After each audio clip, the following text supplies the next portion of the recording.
오늘 말씀의 제목은요, 달란트로 확인되는 구원입니다. 달란트로 확인되는 구원. 이전에 한번 제가 이 본문으로 말씀을 전하면서 이 달란트의 어떤 이 예화가, 주님의 말씀이 우리의 구원에 관한 말씀이다라는 것은 이렇게 말씀드렸고요. 또 그 핵심이 무엇인가에 대해서 한번 말씀드렸습니다. 그런데 이것을 다시 한번 제가 기도하면서 주님께서 이 말씀을 저희 마음 가운데 다시 부어주셨을 때, 이것을 꼭 다시 한번 나눠야 되겠다는 생각이 정말 많이 들었습니다. 그래서 한번 같이 오늘 달란트로 확인되는 구원이라는 말씀으로 마태복음 25장 14절에서 30절까지 말씀을 제가 한번 함께 나누기를 원합니다. 14절부터 제가 쉬운 성경으로 이 말씀을 받들겠습니다. 하늘나라는 여행을 떠날 때 종들을 불러 자기 재산을 맡긴 사람과 같다. 주인은 종들의 능력에 따라 어떤 사람은 5달란트를, 어떤 사람에게는 2달란트를, 또 어떤 사람에게는 1달란트를 맡기고 여행을 떠났다. 5달란트를 받은 종은 얼른 가서 그곳으로 장사를 하였다. 그래서 5달란트를 더 벌었다. 마찬가지로 2달란트를 받은 종도 2달란트를 더 벌었다. 그러나 1달란트를 받은 종은 나가서 땅을 파고 그곳에 주인의 은돈을 숨겼다. 세월이 오래 지난 뒤에 종들의 주인이 집에 돌아와서 종들과 셈을 하였다. 5달란트를 받았던 종이 5달란트를 더 가지고 와서 말했다. 주인님, 제게 5달란트를 맡기셨는데 보십시오. 5달란트를 더 벌었습니다. 주인이 대답했다. 참 잘했구나. 너는 착하고 신실한 종이다. 내가 작은 것에 최선을 다했으니 내가 훨씬 더 많은 것을 너에게 맡기겠다. 주인과 함께 기쁨을 누려라. 2달란트를 받았던 종도 와서 말했다. 주인님, 제게 2달란트를 맡겨주셨는데 보십시오. 2달란트를 더 벌었습니다. 주인이 그에게 대답했다. 참 잘했구나. 너는 착하고 신실한 종이다. 내가 작은 것에 최선을 다했으니 내가 훨씬 더 많은 것을 너에게 맡기겠다. 주인과 함께 기쁨을 누려라. 그리고 1달란트를 받았던 종이 주인에게 와서 말했다.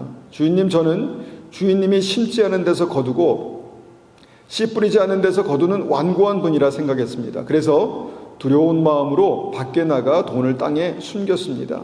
이제 주인님이 제게 주신 돈을 도로 받으십시오. 주인이 대답했다. 이 악하고 게으른 종아, 너는 내가 심지도 않은 데서 거두어 드리고 씨 뿌리지 않는 곳에서 거두어 드린다고 생각했느냐? 그렇다면 너는 내 돈을 은행에 넣어두었어야 했다. 그러면 내가 다시 돌아왔을 때 이자와 함께 내 돈을 돌려받았을 것이다. 저 종에게 돈을 빼앗아 10달란트 가진 종에게 주어라. 가진 사람은 더 많이 받아 풍성하게 될 것이고 없는 사람은 있는 것마저 빼앗길 것이다. 저 쓸모없는 종을 바깥 어두운 곳에 던져라. 거기서 슬피 울고 고통스럽게 이를 갈 것이다. 여러분, 이 말씀이 하늘나라에 대한 말씀입니다. 하늘나라에 들어가는 사람들이 누구인가? 하늘나라에 들어가는 믿음은 어떤 것인가?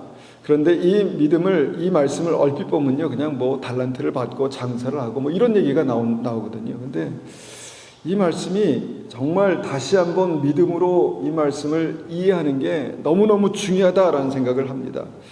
이것은 천국 가는 믿음에 관한 말씀입니다. 천국 가는 믿음에 관한 말씀. 우리가 이 마태복음 25장을 늘 보면 생각하는 거지만 모두 하나님을 알고 있었습니다. 하나님을 알고 하나님과의 관계 속에 있었다는 것이죠. 그런데 그 중에 어떤 사람은 천국에 들어가고 어떤 사람은 들어가지 못했다. 그러니까 우리가 흔히 알고 있는 믿음, 난 믿어라는 것에 관한 그 이상의 어떤 그 믿음의 깊은 비밀을 말씀하고 있는 것을 보게 된다는 것입니다. 이 말씀에도요, 우리가 하나님의 종, 구원받는 사람들 하나님의 종, 그 다음에 그리스도의 신부, 그 다음에 하나님의 자녀 이렇게 이제 말하지 않습니까? 그런데 여기에서도 하나님의 종, 뭔가 믿음에서 좀 더 헌신된 사람을 우리가 이제 여기서 보게 됩니다. 3사람이 나오는데 그들 중에 2사람이 천국에 들어가고요. 한 사람이 못 들어갔다는 것입니다. 천국에. 그런데 그 들어간 사람과 들어가지 못한 사람의 차이가 무엇인가 보니까 2사람은 받은 달란트의 2배를 남기고 한 사람은 그냥 자기가 가지고 있었던 그것만 가지고 있다가 그냥 하나님을 만났다라는 그 말씀입니다.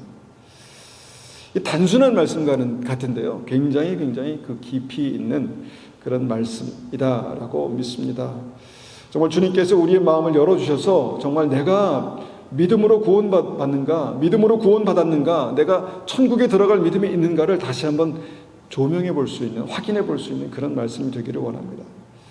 자, 천국에 들어가지 못한 한 달란트 받은 종 무엇이 문제인가 우리가 한번 생각해 봅니다. 우리가 가진 것 중에서 유일하게 하나님께도 가치가 있는 것이 무엇일까 생각해 보면 이것밖에 없습니다. 영생을 얻은 구원받은 영혼이라는 것입니다. 그렇지 않습니까? 이 말씀에 대해서 반박할 수 있는 어떤 다른 생각이 있습니까? 우리에게도 가치가 있는데 하나님께도 너무너무 가치가 있는 그것이 뭘까? 이것이 바로 구원받은 영혼이다라는 것입니다. 그리고 달란트를 남긴다라는 것을 생각할 때 이것을 우리가 어떻게 생각이 될까? 구원받을 영혼이다라는 것입니다. 자, 우리가 예수 믿고 구원받았습니다. 그럼 나만 구원받은 거죠. 그런데 구원받을 영혼이 무엇입니까? 그것은 나로 말미암아 구원받을 영혼을 우리가 생각해 볼 수 있습니다. 여러분, 하나님의 나라에 가치 있는 보물이다. 아무리 머리를 굴려 생각해 봐도 이것 외에는 다른 것을 찾을 수가 없습니다. 여러분, 주님께서 우리의 생명을 구원하시기 위해서 십자가에서 본인의 독생자 예수님을 허락하셨습니다.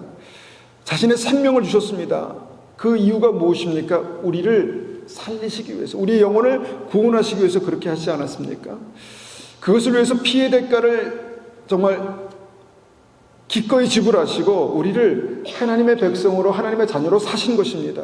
그러니까 이 땅에서 가장 소중한 것은 구원받은 영혼이다라고 볼 수가 있는 것이죠. 구원받을 영혼이다라고 볼 수가 있는 것이죠. 여러분, 알곡과 쭉정이의 비유를 보면 어떻습니까? 주님께서 마지막 때에 키를 들고 알곡과 쭉정이를 가르친다 말씀하십니다. 그리고 쭉정이는 버리시고 알곡은 따로 모아서 하나님의 창고에 들이신다 이렇게 말씀하시죠. 그러면 그 하나님의 창고에 들이시는 그 알곡이 무엇입니까? 바로 구원받은 영혼이라는 것입니다. 구원받은 영혼. 그리고 이 종들이 받은 달란트는 구원받을 영혼들이다라고 우리가 볼 수 있다는 것입니다. 달란트는 그렇습니다. 바로 나로 말미암아, 믿는 사람으로 말미암아, 구원받은 사람으로 말미암아 구원받을 영혼입니다. 구원받을 영혼. 나로 말미암아 구원받을 영혼이 있을까? 있다는 것입니다. 나로 말미암아 구원받아야 할 영혼이 있을까? 있다는 것입니다. 여러분, 나 때문에 구원받은 사람이 있나 한번 생각해 보십시오.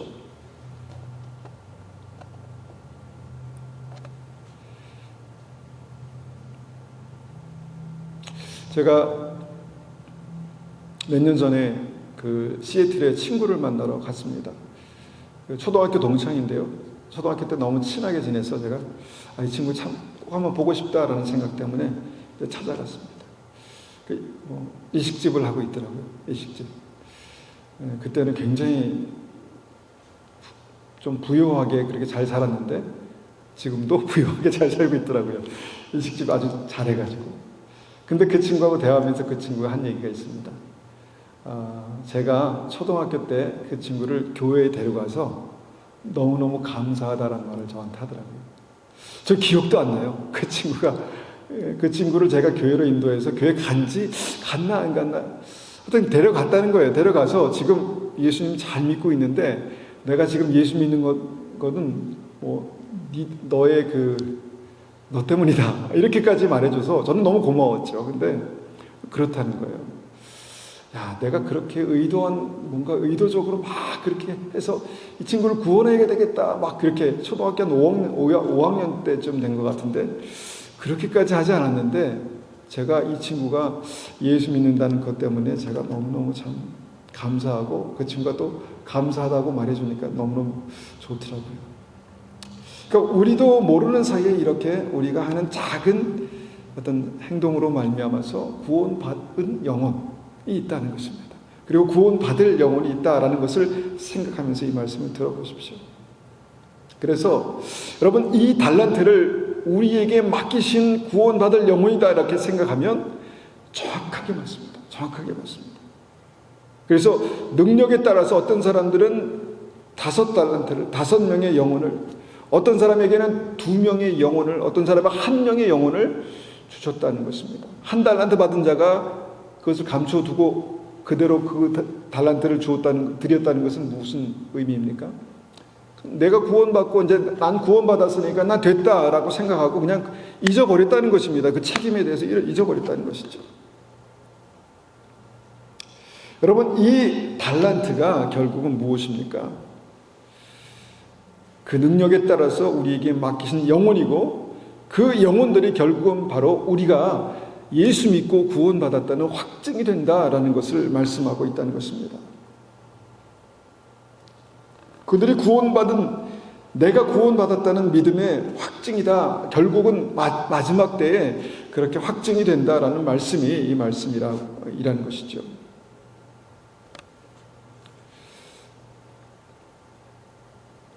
어떻게 내가 예수님을 전할 수 있을까? 난 말도 잘 못하고 또 전도도 잘 못하는데. 그런데 한 가지 우리가 생각해 보는 것은 뭐냐면, 예수 믿으면 구원의 보증으로 성령님께서 우리 심령에 오십니다. 그렇지 않습니까? 전능하신 하나님, 능력의 하나님, 그 성령 하나님께서 우리 심령 가운데 구원의 보증으로 오신다는 것입니다. 그러면 우리의 서투른 말과 우리의 부족한 삶으로 하나님께서 영혼을 구원하시는 역사들을 이루신다라는 것입니다. 어떤 사람에게는 능력이 많은 사람에게는 5달란트를, 어떤 사람에게는 2달란트를, 어떤 사람에게는 1 영혼을 맡기신다라는 것을 생각해 볼 수 있습니다. 여러분, 불이 타고 있을 때요, 우리가 그 불이 의도적으로 내가 불을 내야 되겠다라고 생각하지 않아도 불이 타고 있을 때 계속해서 그 불은 이렇게 번져나가게 되어 있는 것입니다. 주님께서 우리를 소금이라고 말씀하시는데, 소금은 무엇이냐면 반드시 짠맛이 나야 소금이다 이렇게 말씀합니다. 짠맛이 나지 않는 소금은 밖에 던져 밟혀버린다 이렇게 말씀하시죠. 그러니까 뭔가 주의 성령께서 우리 안에 계심으로 말미암아 우리의 말이 달라지고 우리의 삶이 달라지고 눈빛이 달라지고 우리의 행동이 달라질 때, 그것으로 말미암아서 짠맛이 나고 그것으로 말미암아서 불이 붙는, 성령의 불이 붙는 그런 역사가 일어나게 된다는 것을 생각해 볼 수 있습니다. 그래서 한번 둘러봅니다. 내 인생을 한번 잘 생각해 봅니다. 내가 예수 믿은 다음에 나로 말미암아 예수 믿은 사람이 누가 있었나? 내가 예수 믿은 다음에 내가 예수님의 복음을 전했던 적이 있었나? 내가 예수 믿은 다음에 이 친구는 반드시 내가 전도해야 되겠다라는 생각을 가졌던 적이 있나? 여러분 어떻습니까? 만약에 이것을 마지막 순간까지 내가 모르고 그냥 신앙생활을 한다면요, 우리는 1달란트 받은 종처럼 될 수 있습니다. 주님 몰랐습니다. 내가 그렇게 해야 되는 건지 몰랐습니다. 이렇게 될 수 있다는 것이죠. 여러분, 이 말씀을 우리가 좀 심각하게 무겁게 받으셔야 된다고 믿습니다. 내 주위에 나에게 맡기신 그 영혼이 있습니다. 한 사람이라도 있습니다. 가족이 될 수도 있고요, 친구가 될 수도 있고, 직장 동료가 될 수도 있고, 이웃이 될 수도 있고요. 한 사람 이상은 있을 거예요. 한 사람 이상은 있다는 것입니다. 반드시. 그렇다면 내가 그 달란트를 가지고 일한다는 것은 무엇일까? 결국 그 영혼이 구원받는 것이 1달란트를 남기는 것이라면 내가 그 달란트를 가지고 일한다는 것이 무엇인가? 아마 이렇게 적용할 수 있을 것 같습니다. 내가 그 사람을 위해서, 그 친구를 위해서 기도하라는 것입니다. 하나님, 이 영혼을 불쌍히 여겨 주십시오. 하나님, 이 영혼을 주님 구원해 주십시오. 예수님 알게 도와주십시오. 이렇게 간절히 기도할 수 있고요. 또 기회가 되는 대로 예수님의 마음으로 사랑할 수 있습니다. 호의를 베풀 수 있습니다. 여러분, 이런 것들이 굉장히 중요하다는 것을 생각하셔야 한다는 것입니다. 그리고 기회가 되면 그에게 복음을 전하는 것입니다. 내가 예수 믿고 이렇게 됐다. 내가 예수 믿고 이렇게 살아봤더니 하나님께서 나에게 이런 은혜를 베푸셨다. 하나님이 이런 분이시다라는 것을 내가 만난 예수님을 증거하는 것입니다. 그리고 그 삶의 구원이 온전히 이루어질 때까지 그렇게 기도하고 일하는 것이죠. 직장에서, 가정에서, 교회에서. 그래서 이 달란트를 우리가 생각할 때, 달란트는 하나님께서 나에게 주신 영적 책임이구나 라는 것을 생각해 볼 수 있습니다. 영적 책임이다. 근데 한 달란트 받은 종은 그 책임을 어떻게 했습니까? 외면하고 살았습니다. 잊어버리고 살았습니다. 아마 무척 부담스러웠는지 모르겠습니다. 내가 뭐라고 굳이 가서 복음을 전하고, 내가 뭐라고 굳이 가서 예수 믿으라고 하고, 나만 잘 믿으면 되지라고 생각했는지 모르겠습니다. 그래서 부담스럽고 또 뭔가 무거운 짐 같아서 그냥 잊어버리고 방치했다 이렇게 말씀하죠. 그래서 결국은 무엇입니까? 결론이 무엇입니까? 천국에 들어가지 못했다라는 것이죠. 여러분, 이 시대는 점점 가면 갈수록 그 개인, 옛날에 비해서 개인적인 성향이 점점 더 강해지는 것 같아요. 나 혼자 산다라는 사람들이 많습니다. 혼자 이렇게 나만 혼자 살면 된다, 잘 살면 된다 이런 생각을 갖게 되죠. 이혼도 늘어나고, 그 다음에 비혼주의가 막 성행하고, 신앙생활도 마찬가지입니다. 교회에 와서 이렇게 신앙생활하는 게 여러분 사실 피곤합니다. 다른 사람들을 만난다는 게 물론 그것을 굉장히 좋아하는 분들 계시지만 사실은 피곤한 일입니다. 나와 생각도 다르고 온갖 나의 의견이 뭔가 부딪히게 되면 정말 그 피곤하게 하고 때로는 마음 상하게 하고, 그래서 점점 이 사람과 사람 사이에 어떤 선을 긋고 거리두기를 하고 그러다 보니까 점점 혼자가 되어가는 어떤 이런 시대를 살고 있지 않나. 어떻게 보면 이것이 마귀의 역사, 미혹이다라는 생각도 합니다. 근데 한 달란트 받은 종이 그렇게 살다가 주님 앞에 섰는데, 아참, 내가 잘못 살았구나라는 것을 그때서야 알았다는 것입니다. 주님께서 그 한 달란트 받은 종에게 냉정하게 말씀하시죠. 30절 보니까 저 쓸모없는 종을 바깥 어두운 곳에 던져라. 거기서 슬피 울고 고통스럽게 일을 갈 것이다. 이렇게까지 말씀하시는데 굳이 내가 한 달란트에 대해서, 굳이가 아니죠. 한 달란트에 대해서 그렇게 만약에 무관심하고 달란트 받았나 보다, 달란트로 2달란트를 남겼나 보다 이렇게 생각하고 말 게 아니라는 것이죠. 얼마나 마지막 때에 주님께서 나에게 이렇게 말씀하신다면 얼마나 두려운 일이겠습니까? 그래서 우리가 오늘 말씀을 좀 무겁고 심각하게 받으시라라고 그렇게 권면해 드립니다. 빌립보서 2장 12절에 이렇게 말씀합니다. 나의 사랑하는 자들아, 너희가 나 있을 때뿐 아니라 더욱 지금 나 없을 때에도 항상 복종하여 두렵고 떨림으로 너희 구원을 이루라. 개역 성경이 이렇게 기록하고 있습니다. 자, 예수님 믿었는데 주님께서 나의 사랑하는 자들아라고 말씀하시는 그 사랑하는 자들이 굳이 두렵고 떨림으로 구원을 이루어 갈 필요가 있을까요?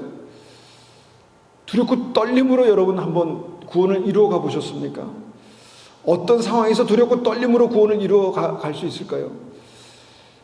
마태복음 25장의 달란트 비유가 이것이 구원에 관련된 문제다라는 생각을 하게 되면 아마도 그렇게 살 수 있지 않을까 생각이 듭니다. 빌립보서 2장 12절을 쉬운 성경으로 보면 이렇습니다. 하나님이 주신 구원을 이루기 위해 열심히 노력하며 두려움과 떨림으로 늘 힘쓰기 바랍니다. 사랑하는 자들에게 주님 말씀하신 겁니다. 하나님이 주신 하나님이 주신 구원을 이루기 위해, 자, 구원을 어떻게 됩니까? 이루기 위해서 열심히 노력하며 두렵고 떨림으로 늘 힘쓰기 바랍니다. 이게 원어를 그대로 해석한 쉬운 성경의 말씀입니다. 그럴 필요가 있습니까? 영어 성경이 이렇게 말씀합니다. New Living Translation은 이렇게 적고 있습니다. Work hard to show the result of your salvation, obeying God with deep reverence and fear. 자, 두렵고 떨림으로, 경외함으로 하나님을 그렇게 깊이 만나라는 것입니다. 순종하라는 것입니다. 왜? 그 구원의 마지막 결론을 보기 위해서 그렇게 하라라고 말씀합니다. 우리가 성경의 여러 곳을 이 말씀을 뒷받침할 수 있는 여러 곳을 찾을 수 있지만요, 우리가 이 말씀을 다시 한번 우리 마음 가운데 깊이 새기고요, 두려워할 필요가 있구나, 구원을 이루기 위해서는 두려워할 필요가 있구나라는 그 한 가지 메시지를 우리의 마음 가운데 꼭 새기셔야 합니다. 구원은 단순히 지적인 동의, 나는 예수 믿어, 예수님 내 구주가 되십시오 라고 기도한 것으로 끝나는 것이 아니다라는 사실을 분명히 생각하셔야 합니다. 그 핵심이 뭐냐? 바로 달란트 비유, 이 비유의 핵심과 같습니다. 항상 복종하여 두렵고 떨림으로 구원을 이루십시오. 오늘 마태복음 25장의 달란트 비유를 믿음으로 취하였어요. 근데 문제는요, 그게 쉽지 않다는 것입니다. 쉽지 않습니다. 전도하기가 쉽습니까? 나도 잘 믿지 않는 것 같은데, 나도 제대로 믿는 것 같지 않은데 어떻게 전도를 해? 하고 포기합니다. 대부분 다 그렇습니다. 포기합니다. 말 주변도 부족하고 내가 아는 지식도 많이 없는데 어떻게 내가 전도를 해? 이렇게 이제 포기한다는 것이죠. 그래서 우리가 이 마태복음 25장을 깊이 생각해 보면요, 마태복음 25장의 달란트 비유의 앞과 뒤에 또 다른 스토리, 우리가 잘 알고 있는 말씀이 있습니다. 마태복음 25장의 이 1장 1절은 이제 1절부터 13절까지는요 열천의 비유고, 그 다음에 달란트 비유 다음에는요 양과 염소의 비유가 나옵니다. 근데 동일하게 주님께서 그때 천국은 마치라고 말씀하시면서 천국에 들어가는 믿음이 무엇인가 이렇게 말씀하시죠. 그런데 마태복음 25장의 그 달란트 비유의 문제를 풀 수 있는 그 해결책이 바로 마태복음 25장 그 열처녀의 비유에 있다라는 것을 우리가 다시 한번 보게 됩니다. 자, 받은 달란트를 가지고 내가 열심히 일해도 나는 안 될 것 같아. 열심히 일해도 어떻게 내가 영혼을 구원하겠어? 이런 생각이 든다는 것이죠. 그런데 열처녀 비유의 핵심을 우리가 다시 한번 생각해 보면, 10명의 처녀도 하나님을 알았습니다. 10명의 처녀도 하나님을 알고 다시 오실 예수님을 다 기다리고 있었습니다. 그런데 5명은 천국에 들어가고 5명은 못 들어갔다. 그 핵심이 무엇입니까? 천국에 들어가지 못한 이 5명의 처녀의 문제점은 그들이 가지고 있는 생명의 등불이 꺼져가고 있었다는 것입니다. 생명의 빛이 꺼져가고 있었다는 것입니다. 근데 왜 꺼져갔습니까? 바로 그들의 삶에 예비된 기름이 부족했습니다. 기름이 부족하면 등불이 꺼지는 건 당연하겠죠. 자, 기름이 있어야, 성령의 기름이라고 말하는 기름이 있어야 생명의 빛을 밝힐 수 있습니다. 여러분, 기도하면 힘이 나지 않습니까? 예배드리면 힘이 나지 않습니까? 뭐가 달라지긴 달라졌습니다. 근데 뭐가 달라졌습니까? 바로 우리 안에 생명의 빛을 발한다는 것입니다. 그러니까 생명의 빛입니다. 빛을 발합니다. 그런데 그 빛은 우리의 삶의 기도로, 찬송으로, 예배로 힘을 공급받습니다. 그러니까 기름이 있어야 빛을 발하게 된다는 것이죠. 그런데 기름이 다 떨어지니까 어떻게 됐습니까? 생명의 빛이 꺼져갔다는 것이죠. 그런데 우리가 반대로 이 기름이 충분해서 빛이 밝게 빛나고 있으면 어떻게 되겠습니까? 생명의 빛으로 말미암아 생명이 살아나는 역사가 있게 됩니다. 여러분, 햇빛이 비치며 여러분 온 우주 만물에 생기가 도는 것처럼 봄에 정말 꽃이 피고 나무가 새순을 돋는 것처럼 그런 생명의 역사가 나타난다라는 것이죠. 제가 아까 동창 얘기를 이제 말씀드렸는데, 한국에 가서도 제가 동창을 만났습니다. 시간이 지나고 나니까 옛날 친구들이 보고 싶고 그렇습니다. 그래서 그 친구를 제가 이제 오랜만에 만나가지고 목사가 친구 만나서 할 말이 있겠습니까? 그래서 또 전했습니다. 야, 너 예수 믿어야 산다. 정말 하나님 살아계셔. 몇 마디를 안 했는데 그 친구가 하는 말이, 너 또 그 얘기하는구나. 또 그 소리 하는구나. 이렇게 얘기를 하더라고요. 전 기억이 안 나는데 그 친구도 한 초등학교 4, 5학년 때 만났던 것 같은데 제가 교회 앞에서 그 친구 손목을 붙들고 이제 교회 거의 다 왔습니다. 그런데 들어가자 그러니까 안 들어가겠다고 막 버티고 전 들어가자고 자꾸 얘기하고 그 친구가 그게 생각난다 이렇게 얘기를 하더라고요. 근데 안타깝게도 그 친구는 아직 예수 믿지 않아요. 근데 제가 그때 40년 전, 35년 전 그때 한번 만나고 지금 한번 더 만난 거예요. 그리고 제가 그 친구에게 전도를 했습니다. 나중에 어떻게 될지 모르겠는데 그런데 그 친구가 나도 죽음 이후의 삶이 있는 것 같아 이런 말을 하더라고요. 그러니까 이게 기회가 있는 대로 뭔가 전도를 하게 됩니다.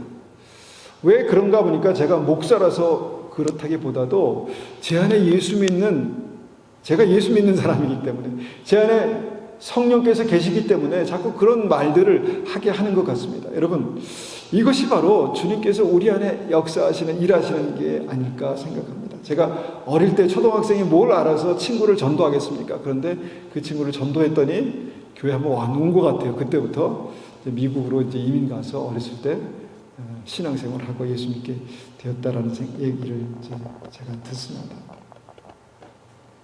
제가 고등학교 때도 친구를 전도한 기억이 납니다. 그렇게 교회 가자고 그렇게 얘기해도 안 가더라고요. 결국은 실패했습니다. 친한 친구 몇 명 있었는데 그 중에서 2명이 예수 믿지 않았는데 결국은 실패했습니다. 근데 지금 모르죠. 제가 그들을 위해서 기도하고 그때는 교회 가자고 막 얘기했던. 그리고 대학 때 제가 전도를 했는데 대학 때 전도한 친구가 목사가 됐어요. 그때 안 믿는 친구였거든요. 근데 같이 선교단체 데리고 가서 이렇게 좋은 사람들이 있어. 그리고 같이 신앙생활 하다가 훈련받고 이제 지금 목사가 됐습니다. 감사한 일이죠. 제가 그때 당시에 뭘 얼마나 깊이 알고 얼마나 뜨거워서 제가 그렇게 전도를 했겠습니까? 제가 대학 이후에 예수님을 진짜 제대로 만났습니다. 대학 이후에. 진짜 하나님을 만났습니다. 근데 그 전에 제가 뭘 알았겠습니까? 근데 그때 초등학교 때 할 수 있는 것은 교회 가자. 교회 가자. 이거였고, 고등학교 때는, 예수 믿으면 좋아. 좀 더 자세하게 설명한 그거였겠죠. 그런데 그들이 예수를 믿었다라는 것입니다. 여러분들에게는 어떤 그 스토리가 있으십니까? 나 때문에 예수 믿는 사람, 기억나는 분 계십니까? 난 너무 늦게 믿었어. 그래서 잘 몰라. 그럴 수 있습니다. 그러면 지금부터 이 말씀을 깊이 새기시기 바랍니다. 나는 능력이 없어. 아닙니다. 내 능력으로 하는 것이 아니라 주의 성령께서 우리 안에 역사하시는 것입니다. 우리 안에 생명의 빛이 비추는 것입니다. 내가 비추는 것이 아닙니다. 그리고 우리가 이 말씀을 통해서 반드시 기억해야 되는 것은 뭐냐면 이 말씀을 통해서 달란트를 2배로 남기는 것입니다. 내게 맡겨진 영혼을 구원받는 믿음으로 그렇게 살리는 것입니다. 그 구체적인 방법이 뭘까를 생각하면서 또 25장, 마태복음 25장을 보니까 양과 염소의 비유가 나옵니다. 보니까 생각보다 간단하더라고요. 생각보다. 한번 보십시오. 마태복음 25장 33절입니다. 한번 이 스토리이기 때문에 한번 읽어보겠습니다. 33절입니다. 인자는 자신의 오른쪽에는 양을 왼쪽에는 염소를 둘 것이다. 그때 왕이 오른쪽에 있는 사람들에게 말할 것이다. 내 아버지로부터 복을 받은 너희들이여 와서 세상이 만들어질 때부터 하나님께서 너희를 위해 준비하신 나라를 물려받아라. 내가 배가 고플 때 너희는 내게 먹을 것을 주었고 내가 목마를 때 너희는 마실 것을 주었다. 내가 나그네로 있을 때 너희는 나를 초대해 주었다. 내가 헐벗었을 때 너희는 내게 옷을 입혀 주었다. 내가 아플 때 너희는 나를 돌보아 주었다. 내가 감옥에 있을 때 너희는 나를 찾아 주었다. 그때 의로운 사람들이 그에게 대답할 것이다. 주님, 언제 주님께서 배고프신 것을 보고 우리가 음식을 주었습니까? 언제 목마른 것을 보고 마실 것을 주었습니까? 언제 나그네 된 것을 보고 우리가 초대했습니까? 언제 헐벗으신 것을 보고 우리가 옷을 입혀 주었습니까? 언제 감옥에 있는 것을 보고 또 아프신 것을 보고 우리가 찾아갔습니까? 그때 왕이 대답할 것이다. 내가 너에게 진정으로 말한다. 보잘것없는 사람에게 한 일, 곧 너희가 이 형제들 중에 가장 보잘것없는 사람에게 한 일이 곧 나에게 한 것이다. 우리에게 굉장히 중요한 어떤 그 구원의 한 조각을 보여주는 말씀이라 믿습니다. 41절 봅니다. 그리고 나서 왼쪽에 있는 사람에게 이렇게 말할 것이다. 저주받은 자들아, 내게서 떠나 악마와 그 부하들을 위해 준비한 영원한 불에 들어가거라. 내가 배고플 때 너희는 내게 아무것도 주지 않았다. 내가 목마를 때 너희는 아무것도 마실 것도 주지 않았다. 내가 나그네 되었을 때 너희는 나를 초대하지 않았다. 내가 헐벗었을 때 너희는 내게 아무것도 입혀주지 않았다. 내가 아플 때 감옥에 있을 때 너희는 나를 돌보지 않았다. 그때 그 사람들이 대답할 것이다. 주님, 언제 주님이 배고프거나 목마르거나 나그네 되었거나 헐벗었거나 아프거나 감옥에 있는 것을 보고 우리가 돌보지 않았습니까? 그때 왕이 대답할 것이다. 내가 너에게 진정으로 말한다. 이 사람들 가운데 가장 작은 자 한 사람에게 하지 않은 것이 곧 나에게 하지 않은 것이다. 이 사람들은 영원히 형벌을 받게 될 것이다. 그러나 의로운 사람들은 영원한 생명에 들어갈 것이다. 여러분, 나에게 맡긴 달란트, 나에게 맡긴 영혼들에게 복음을 전한다는 게 이게 쉬운 일이 아니다라는 것입니다. 그런데 여러분, 이 말씀 보니까 어떤 상황에 있는 사람들을 주님께서 나에게 맡기셨나 보니까 정말 보잘것없는 사람들, 별 볼 일 없는 사람들, 도움이 필요한 사람들, 내가 도와줘야 되는 사람들, 그런 사람들을 내 주변에서 그렇게 주님께서 주변에 두셨다는 것을 보게 됩니다. 그리고 주님께서는 내가 그들에게 한 것을 가지고 그것은 나에게 한 것이다 이렇게 말씀하고 있다는 것입니다. 다시 말하면 그들은 나다. 다시 말하면 그들은 나의 보물이다. 이렇게 말씀하신 것입니다. 그러면 내가 어떻게 전도할 것인가? 여러분, 여기에 방법을 주님께서 보여주고 계신 거예요. 우리 주변에 정말 필요한 사람들이 있어요. 우리 주변에 도움이 필요한 사람들이 있어요. 우리 주변에 정말 가난한 사람들이 있습니다. 마음이 가난하던, 삶이 가난하던, 그 심령이 가난한 사람들이 있습니다. 우리 주변에 정말 돌아봐야 될 사람들이 있습니다. 그러면 주님께서 우리가 그들을 돌아볼 때 너희가 나를 정말 그렇게 돌봐줘서 고맙다 할 수 있는 그 보물들이 거기에 있었다라는 것입니다. 그리고 그들을 통해서 주님께서 영광을 받으셨다라는 것입니다. 그러면 우리가 전도를 어떻게 합니까? 이렇게 하는 것입니다. 이렇게 하는 것입니다. 사람들이 나의 도움을 필요로 할 때, 사람들이 여러 가지 어려운 상황 가운데 있을 때 찾아가 보는 것입니다. 주님의 마음으로 사랑하는 것입니다. 주님의 마음으로 나누는 것입니다. 그것을 혹시나 오해하면 어떡할까? 상관없습니다. 주님께서 받으시는 것이니까요. 상관없습니다. 그런데 그런 과정 가운데 어떤 일이 일어납니까? 내 안에 있는 생명의 빛이 그들에게 빛을 비춘다는 것입니다. 나의 말을 통해서, 나의 눈빛을 통해서, 삶을 통해서 생명의 빛이 그들에게 전달된다는 것입니다. 그리고 그 빛을 받은 사람들이 살아난다는 것이죠. 이전에 제가 기억도 못하는 때 내가 그 초등학교 때 뭘 안다고 친구의 교회 가자고 했는데 그 친구가 생각해보니까 그때 네가 나를 교회에 초청해줘서 너무 고맙다라고 말할 수 있는 그 믿음이 된다는 것입니다. 그래서 여러분, 이 세 가지에 있는 비유가 세 가지가 다 같이 정말 구원받는 믿음이 무엇인가에 대한 완벽한 조각이다라는 것을 보게 됩니다.